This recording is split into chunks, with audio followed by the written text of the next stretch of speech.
Drinking it. Hitler's alleged reason for mass medicating water with sodium fluoride was to sterilize humans and force them into submission. Garrett needed to... 1940s. Sources report that Russians and Germans fluoridated water first, and not because of dental health. Instead, they believed it promoted passivity and lowered the number of guards needed in gulags and concentration camps. When the U.S. began putting fluoride into the water supply, citizens across the country raised an uproar. This was back when protests used to mean something. But these protests still didn't stop fluoridation. So what happened? Pro-fluoride businesses and government agencies contacted the legendary father of public relations, Edward Bernays. Bernays was the original spin doctor and a nephew of Sigmund Freud's. He had already used his marketing skills to make bacon a symbol of American breakfast. He also proved his mettle playing with the dark side of advertising, propaganda, when he orchestrated a PR campaign convincing Americans to support an invasion of Guatemala. Fluoride was just another opinion war. Instead of launching the usual ad campaign, Bernays contacted Dental Association. Paul Jr., successful cattle ranchers of Ferndale, Washington, 7 miles southeast of Birch Bay, close to the Canada-U.S. border. In 1966, Intalco built an aluminum smelter 1.5 miles from their farm. By 1968, the Barseys noticed that many of their animals were becoming debilitated, but they didn't realize until many months later that it was the fluoride emissions from Intalco's smelter which were poisoning their cattle, causing damage to plants, and in some cases killing their trees. In 1970, they commissioned the late Dr. C.C. Gordon, head of the Botany Department, University of Montana, to conduct a study in preparation for a damage suit against Intalco. This mandible on the left was from a cow brought to the Barsey farm after the 2 incisors had formed. These teeth are the only ones not poisoned. The rest are poisoned by fluoride and are worn down to the nerves, making it extremely painful for the animal to eat or to drink cold water.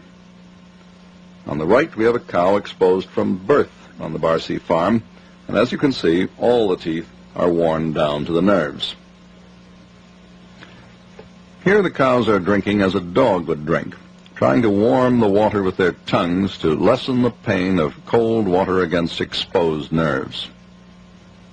For comparison, the cow drinking on the left has normal teeth and is sucking in water in the normal way.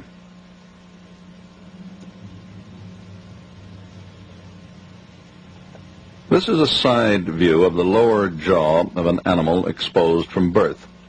Some teeth are completely worn down to the gums.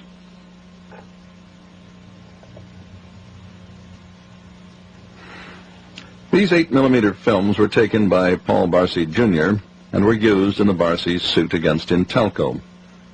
You can see that these animals find it very painful to walk. This is called... The promoters have always had this faith that you could damage the growing tooth enamel, the enzymes, the G proteins, or however that happens, without damaging any other tissue in the body at the same time. And I think that's very unlikely. Not only is it an effect on teeth, what's happening in the teeth is very likely happening in the bone as well, because we have the similar kind of structure of hydroxyapatite mineral structure in the bone and the tooth. Your teeth are sort of a window into the bone, a window into your skeleton. So if there's this adverse effects going on in the teeth, there are very likely to be adverse effects going on in the bone. It's a sign of toxicity. It is not just to be taken or dismissed as merely a cosmetic. Fluoride is a poison, and adding it to our drinking water is an evolving social experiment started 40 years ago. Now one of the world's top fluoride experts has issued a grim warning about what it could be doing to our health, and that of unborn children.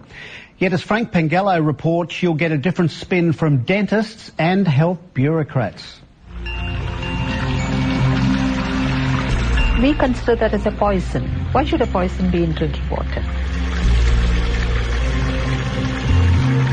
The poison is fluoride. It's there because government health bureaucrats and dentists tell us it's for our common good, for reducing tooth decay, and at levels which won't harm you. That doesn't wash with Professor A.K. Shashila. They should realize it's a poisonous substance. It doesn't promote health. It is a disease-causing agent, and fluoridation should be stopped as early as possible. Professor Shashila is one of the world's leading experts on fluoride. Her own extensive research, along with 70 years of data in India, backs up what she's saying, and it's most disturbing.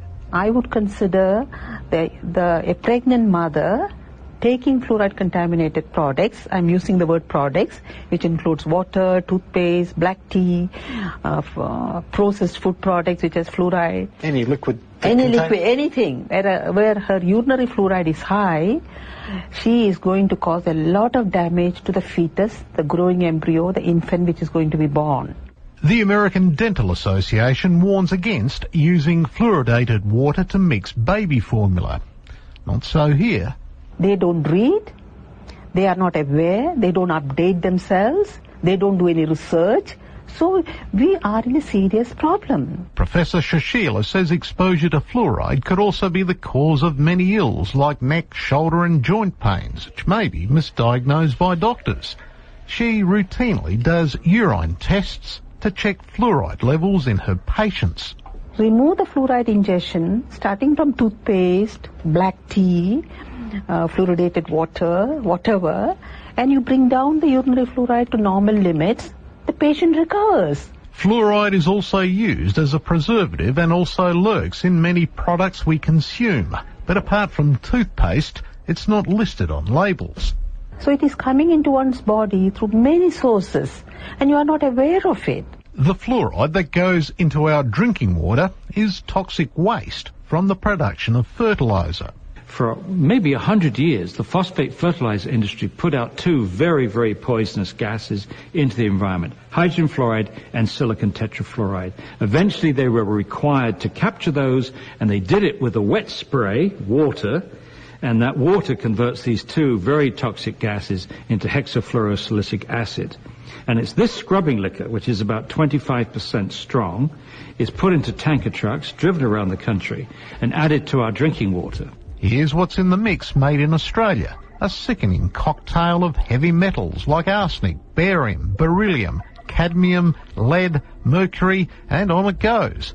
And in much higher concentrations than is allowed for lead and arsenic. Why should you make people drink a poisoned water? Well, it's forced medication for the masses. And there are more than 1,000 doctors and scientists around the world who, like Professor Shashila, condemn what's going on. The problem with that health about the issue. Instead, we got a written statement which didn't address our questions directly. It claims Mount Gambier children have 78% more tooth decay than those in Adelaide who drink fluoridated water, and that it's considered safe and used in other developed countries like the USA, UK and Canada. Well, there aren't many more on that list, as anti-fluoride campaigner Professor Paul Connett points out. Most European countries do not fluoridate. Austria, Belgium, the Netherlands, France, Germany, Sweden, Norway, Denmark, Iceland, Italy, Greece, Portugal. The overwhelming number of countries in the world do not fluoridate, and guess what?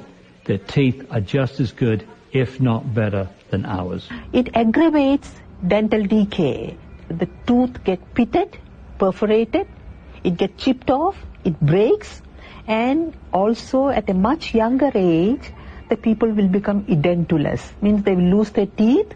The anti-fluoride movement says while there's ample evidence to support what they're saying, governments still refuse to listen or fund research to study the impact it has on health. The real culprit here is these bureaucrats who are spinning the information before it gets to the decision makers. And that's what's outrageous. We expect, I think, politicians to spin, but we shouldn't expect civil servants to spin. A mistake? Yes, of course. طرح وارنیش یا فلوراید تراپی در مدارس دامغان آغاز شد. میکروب دندون رو برطرف از بین میبره تا دندونمون سالم بمونه. در این طرح به منظور پیشگیری از پوسیدگی دندان، کارشناسان بهداشت و درمان ماده فلوراید را بر سطوح دندانهای دانش آموزان مالیده تا باعث استحکام دندانها شود. سالی 2 بار هر 6 ماه یه بار این طرح اجرا میشه تو کل مدارس. گروه هدفم بچهای 4 تا 14 سالن.